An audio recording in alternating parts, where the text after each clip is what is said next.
Bonjour à toutes et à tous et bienvenue dans Sans détour sous le soleil et sur la grande plage des Sables d'Olonne avec deux invités, vous en avez l'habitude maintenant. En seconde partie d'émission, Claire Matillon, la fondatrice de Salmon Voyage, dont l'activité s'est totalement arrêtée, vous l'imaginez bien, pendant le confinement, puisqu'elle organise des voyages pour des personnes qui ne savent pas comment s'y prendre. Elle va nous expliquer aujourd'hui comment elle s'en sort et comment tout cela a transformé sa vie. Et puis en première partie, dans quelques secondes, c'est le général Pierre Renaud, général 4 étoiles, le président des Amis de la Gendarmerie.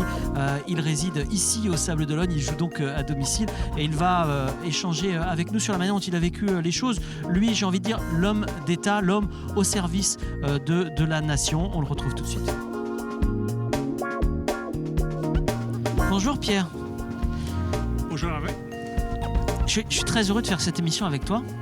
Quand on a fait l'émission, on se vous voyait et c'est la richesse de ce métier-là que de se découvrir un peu plus. Aujourd'hui, on se tutoie. D'accord. Et je t'en remercie parce que cette proximité me touche. Comment vas-tu ? Très bien. Très très bien. Comment as-tu vécu cette période ? L'homme d'abord et puis l'ancien général évidemment par la suite. Alors l'homme, en fait, on a fait en début d'année un voyage avec mon épouse au Vietnam, 3 semaines, donc assez long, dépaysement total. On était plus hors des villes en fait, hein. Et on est rentré une semaine avant le confinement. Donc en fait, le début du confinement, on était sur une autre planète, tout simplement, hein. On avait 5000 photos à trier.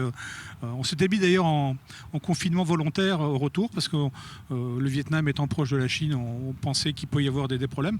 Et en fait, comme là-bas, le port du masque est de société, quoi. C'est un réflexe, hein, mais en fait, voilà. Donc on a peut-être une semaine de plus de confinement que les autres. Alors après le confinement, on a trouvé des activités, vélo d'intérieur, lecture.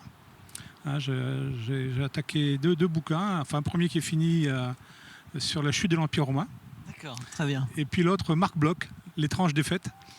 Dans les deux cas, en fait, c'est l'effondrement d'une société et d'un État. Hein. Voilà. Donc bien passé. On a fait beaucoup de marches. On a retrouvé des activités. Comme tout le monde, on a fait du Scrabble à outrance. Voilà. Donc et la chance surtout d'avoir une maison. Oui. Donc en fait, le fait de sortir dans le jardin, de s'allonger, de pouvoir lire ou de jardiner, voilà. Donc, une vraie vie de retraité finalement. Pour le confinement, je pense que c'est la vie de retraité avec un grand V au carré, oui, bien sûr. Comment le général, comment le militaire, on va dire, a vécu cette période-là ? Quel regard porte-t-il sur l'action de ses pairs ? Alors, sur l'action des gendarmes, le directeur général de la gendarmerie a diffusé un plan d'action très tôt. Moi, à titre personnel, je lui ai envoyé, c'est un ami, c'est un de mes anciens élèves même, je lui ai envoyé un petit message sur le thème, bon, tu n'as pas forcément besoin d'un vieil ours, mais si jamais tu as besoin d'un coup de main et que je peux aider, j'aide. L'idée, ce n'était pas de refaire du gendarme, c'était d'aider dans des circonstances exceptionnelles. Ils se sont débrouillés sans moi, c'était évident. Donc ils ont fait un plan sur différentes thématiques. Et la première, en fait, c'était le retour au contact des gens. Donc j'ai observé de loin ce qui se passait. Et en fait, on a réappris le métier de gendarme. Dépolluer des demandes de papier, de machin, d'État qui polluent les gendarmes. Donc une gendarmerie dont je suis assez fier finalement. Et je pense que les jeunes gendarmes qui sont arrivés, il y en a eu 10 qui sont arrivés en Vendée pendant la période. Ils ont appris le métier par le bon côté, à savoir aller vers les gens, tendre la main, discuter, ce qu'on perd un peu, quoi. En préparant cette émission, j'ai cru sentir que ça t'a manqué un peu quand même du coup. Enfin, moi, j'ai pas de nostalgie. J'ai pas de nostalgie particulière. Hein, comme je te l'avais dit lors de notre première rencontre, j'ai fait mon temps. Voilà. Donc l'objectif du réserviste que je suis en deuxième section, c'est de pouvoir, en circonstances exceptionnelles, et s'il y a un besoin, donner un coup de main. Mais revenir faire des heures pour le plaisir, non, c'est pas ça. Non. Et puis quand tu as été patron quelque part, qu'est-ce que tu vas répondre aux jeunes ? Non, c'est pas la peine. On va regarder les extraits, c'est le principe de cette émission. Le premier extrait sur la gestion du stress et la pression, c'est une réponse que tu me faisais sur la manière dont tu avais appréhendé ça. D'abord, on est bien formé, il faut le reconnaître. Alors, on a un aguerrissement qui est à la fois progressif et des remises en cause assez permanentes. Et puis après, face à l'événement, il y a 2 choses. Il y a 3 choses. Il y a la personnalité de l'individu. Bon, par tempérament, je suis plutôt un calme, flegmatique quand même. Ensuite, comme je vous l'ai dit, sur 40 ans de carrière, j'ai fait 20 ans de commandement. Et en fait, toute ma première moitié de carrière, c'était du commandement, donc de l'expérience, du vécu. Et puis, troisième chose, bien connaître ses subordonnés. Je voudrais qu'on parle un peu de la gestion du stress et de la pression que toi, tu n'as pas vécu, que d'autres ont pu vivre, et notamment au niveau de l'État, au niveau de... Penses-tu, alors tu as un devoir de réserve, donc c'est peut-être un peu compliqué, penses-tu que... ça s'est pas trop mal passé, finalement, la gestion des événements, ou qu'on ne pouvait pas faire autrement. Enfin, quel est ton regard sur tout ça ? Avec les informations dont je dispose, et pendant la période de confinement, en fait, j'ai lu beaucoup de presse et j'ai envoyé à mes adhérents à peu près tous les jours 4 à 5 articles sur des sujets, des opinions et puis des petites touches d'humour avec Chaunu et puis Plantu. Mais l'idée, c'était d'avoir une certaine réflexion sur les événements. Bon, manifestement, on était face à un événement d'ampleur exceptionnelle. Même si les épidémies, d'ailleurs, ce qu'on oublie, elles arrivent tous les 30 ou 40 ans. Donc, ça prouve que notre société, en fait, c'est un petit peu endormie. On vit tellement bien, en fait, qu'on en oublie que les dangers peuvent être partout. La deuxième impression, alors c'est là où ça a été vraiment le plus surpris, c'est le sentiment de désorganisation initiale. L'État français doit normalement prévoir, avoir des plans, des dépôts, des matériels. Chez les militaires, on est parano, donc ça se fait. Normalement, pour l'État, ça se fait aussi. D'ailleurs, ça s'est fait. On voit bien qu'il y a eu des décisions qui ont été prises qui sont un peu bizarres. Donc, ce qui fait qu'au départ, quand on est préparé et que la crise arrive, on est surpris, mais on réagit. Quand on n'est pas préparé ou mal préparé et que la crise arrive, on rame. Et là, on a eu tous l'impression que ça ramait. Et là, le plus beaucoup, ça a quand même été la polémique sur les masques. Alors, à titre personnel, mon épouse et ma fille nous ont fait des masques très tôt. Et donc, moi, je porte le masque, mis à part... je suis venu en masque, d'ailleurs. Ah oui. Mais, on a tous un masque. Ça me donne l'occasion de le préciser. Et ce que je veux dire, c'est que c'est ce sentiment un petit peu de flou, de flottement. Alors après, je pense qu'ils ont voulu sauver le bateau amiral hospitalier. Et ils y sont arrivés. Est-ce qu'on peut expliquer le détail aux gens, au commun des Français? Dans l'action, c'est compliqué. Après, ce sera soit le travail du Parlement, au court terme, soit le travail des historiens. Je pense qu'on saura ce qui s'est passé. On commence à comprendre. En tout cas, j'ai beaucoup de respect, et toute polémique politique mise à part, pour le Premier ministre. Je pense quand même que c'était l'homme qu'il nous fallait. Quelqu'un de clair dans sa tête, avec l'autorité suffisante. Toute décision est contestable dans l'action. Toute décision est contestable. Le problème, c'est que quand on prend une décision, on a réfléchi. Et sauf à être un imbécile, on prend celle qui s'impose, quoi. Voilà. On va regarder le deuxième extrait, qui est plus anecdotique, évidemment, mais qui a aussi beaucoup de sens pour toi. Donc, on avait une vie professionnelle assez active avec mon épouse. Donc déjà, on se retrouve. Dans la musique de Louis Armstrong, c'était une chanson d'amour au départ. D'accord. Donc, déjà, en fait, vous m'avez fait un coup, vous avez fait une déclaration d'amour à votre femme. Quelque part, oui. D'accord, très mais bien. Ne le dites pas trop fort. Non, voilà. je ne le dirai pas. Mais oui, j'ai hésité, mais c'est aussi une chanson d'amour, une très belle chanson d'amour. D'accord. J'étais ravi que vous fassiez le choix, mon général, de briser la carapace l'espace d'un instant pour évoquer l'affection que vous portiez à votre épouse. Ce qui n'a pas changé, vous nous l'avez confirmé en début d'émission. Alors, vous n'imaginez pas quelle a été sa surprise quand elle a vu l'extrait. Ouais. Elle s'y attendait pas, parce que je lui ai dit, viens voir, il y a un petit reportage qui est sympa. D'ailleurs, les enfants aussi, tout le monde est resté un petit peu sur les fesses. Ne s'attendait pas à ce que je fasse ça comme ça. Non, le confinement s'est bien passé. On dit qu'un confinement, ça finit soit par un enfant, soit par un divorce. Ça a été ni l'un ni l'autre. Là, le confinement se passe bien. D'ailleurs, on aura attaqué. Là, on est en train de faire de la peinture à la maison. Non, il faut. Je reviens à cette idée, c'est que la retraite, il faut vraiment la remplir. Ah oui. Voilà. Et on a besoin de moments de solitude. Et oui. on a aussi besoin de moments à deux. C'est peut-être, alors on n'aura pas le temps de regarder le troisième extrait, c'est peut-être la leçon qu'il faut tirer. Tu avais 6 associations dans lesquelles tu t'étais engagé. Ouais. Tu vas rester dans les 6 associations à la sortie du confinement? Oui, tout à fait. Il n'y a pas de changement. En fait, je suis président de la départementale, pour le comité des Sables d'Olonne et coordinateur départemental pour les Amis de la Gendarmerie. Oui. On avait prévu un super programme de visite pour le trimestre. J'en sais quelque chose. Voilà. On en a fait qu'une quand même sur la sécurité routière en janvier. on va te solliciter, je pense, assez rapidement. Oui, parce que les amis de la gendarmerie devaient venir à TV Vendée. Voilà, je vous le dis. Et jumeler cette visite avec un passage chez Emmaüs, chez Olivier Blanchard. Il faut le citer parce que c'est un ami. C'est un ami et c'est celui qui nous a fait faire connaissance. Voilà. Donc on va essayer de relancer les choses. Voilà. Donc non, il n'y a pas de raison. Mais ce qui m'a semblé important, c'est pour ça qu'au départ, je me suis surpris à envoyer ces messages à mes adhérents en me disant mais je vais les énerver, je vais avoir des réactions. J'en ai envoyé plus de 300 en 2 mois. Et en fait, tous, à un moment donné, m'ont dit non, faut continuer, c'est bien, c'est sympa. Ça nous fait du bien. Alors j'aurais dit j'arrête avec le confinement quand même, parce que tous les jours, 4 journaux, 4 quotidiens, plus le Point et le Canard enchaîné, à la fin ça commençait à faire beaucoup. Merci Pierre d'être venu nous voir. Tu m'as demandé 5 à 10 secondes. Voilà. Tu avais quelque chose à dire, je laisse faire parce que c'est un général 4 étoiles, mais j'ai pas du tout l'habitude dans une émission. Tout à fait. Commander, c'est surprendre. Très bien, je t'écoute. Voilà, j'ai vraiment apprécié le contact qu'on a eu au mois de novembre dernier. J'ai vraiment apprécié cette surprise que tu m'as faite, agréable de me proposer et de m'interviewer. Et puis je me disais comment je peux lui renvoyer un petit peu l'ascenseur. Voilà. Alors on est tous dans la période Covid. Hein, on ne sait pas ce que demain nous réserve, parce que même s'il fait très beau, le danger est là. Et puis de toute façon, je suis un optimiste et je pense que toi aussi tu l'es. Oui. Donc je t'ai amené un petit bouquin pour te remercier. C'est écrit par un amiral américain, peu importe, qui s'appelle « Si tu veux changer ta vie, commence par faire ton lit ». Voilà. Très bien. Voilà. Merci. Et puis je souhaite aussi envoyer un petit message optimiste à tous les spectateurs qui regardent TV Vendée et un amical souvenir de Salodol. Merci beaucoup Pierre. Si tu veux changer de vie, commence par faire ton lit. Je vous invite à le lire, mais moi je vais le lire avec beaucoup d'attention. Tout de suite, c'est Claire Matillon, Salmon Voyage, qui nous rejoint. Voilà. Merci beaucoup Pierre. Je t'en prie. À bientôt.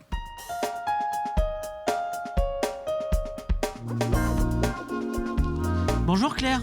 Bonjour Hervé. Alors je rappelle que Claire, c'est Salmon Voyage, une agence un peu atypique qui vous propose de faire du voyage. C'est une ancienne ingénieure en aéronautique et puis c'est aussi une joueuse de rugby. Le rugby finit. Ouais, malheureusement, la saison a été un petit peu écourtée. Est-ce que ça t'a manqué ? Oui, énormément. C'est vrai ? Ouais, énormément.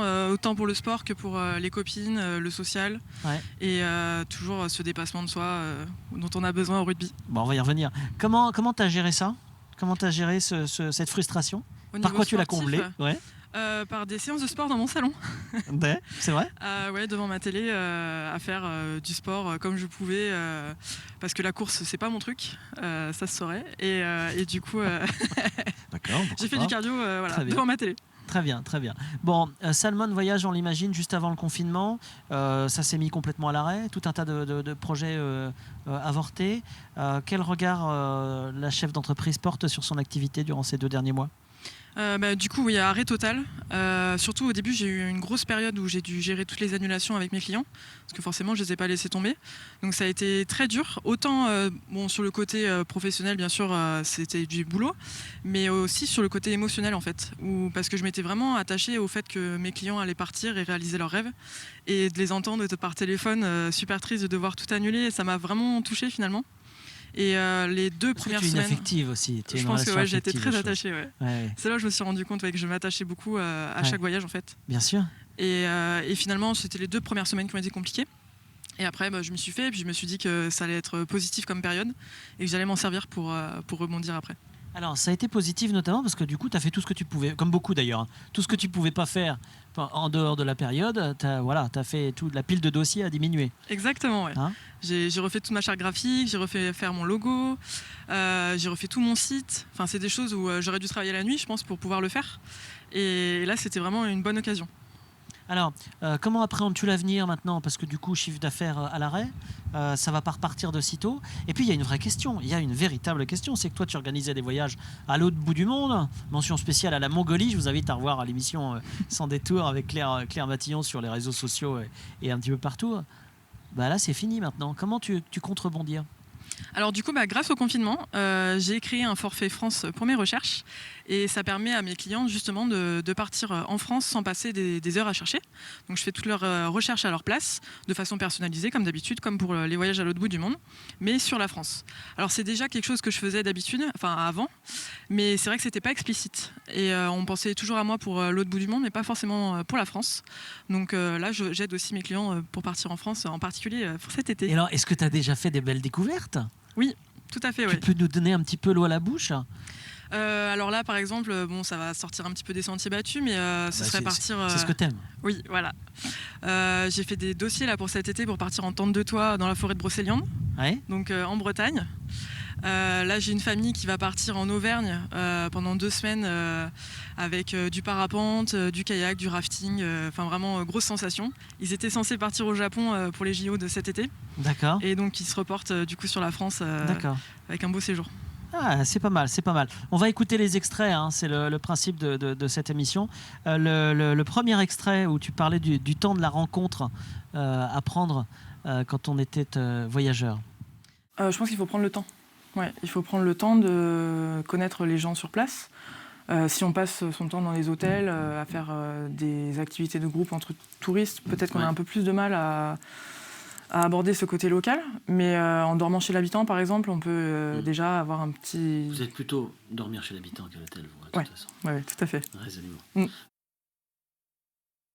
Est-ce que la rencontre t'a beaucoup manqué avec tes clients, avec d'autres, etc. Oui, énormément. Ouais. Ça m'a beaucoup manqué. Et finalement, j'ai réussi à garder ce contact avec les réseaux sociaux, où j'étais très active. Et aussi avec mes partenaires partout dans le monde, où je prenais des nouvelles, où j'ai fait quelques articles sur eux aussi, sur leur confinement, pour savoir comment ça se passait, pour voir la différence avec la France. Parce que finalement, je pense qu'on était chanceux sur certains points. C'est vrai, lesquels? Par exemple, j'ai ma partenaire au Panama qui avait le droit de sortir que en tant que femme le lundi, mardi, enfin c'était un jour sur 2, à des horaires précis, d'acheter par exemple que 10 produits alimentaires à chaque course. Il y avait la police à chaque caisse dans les supermarchés. Ouais, c'était beaucoup plus drastique que chez nous. Et voilà, là quand on va faire les courses chez nous, on dit que c'est sympa. On écoute le deuxième extrait où tu parlais d'apprécier l'endroit où l'on vit. C'est vraiment de circonstance. Hein. Est-ce que vous êtes de celles, Claire, qui pensaient que pour aimer l'endroit où on vit, il faut avoir beaucoup voyagé?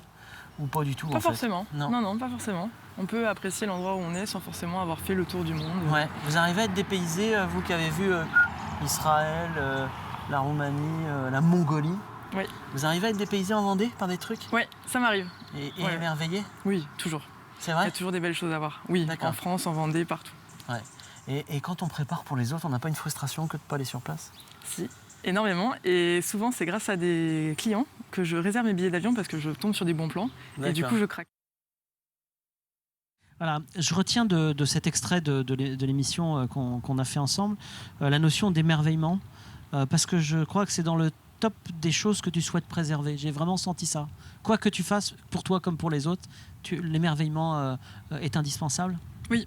Je pense qu'il faut savoir apprécier chaque chose en fait de notre vie, de nos rencontres. Et c'est un très bon point parce que la semaine dernière, par exemple, j'étais à la Paracou, donc au Sable d'Olonne, sur la plage, et en fait, j'avais l'impression de voir un décor en Namibie.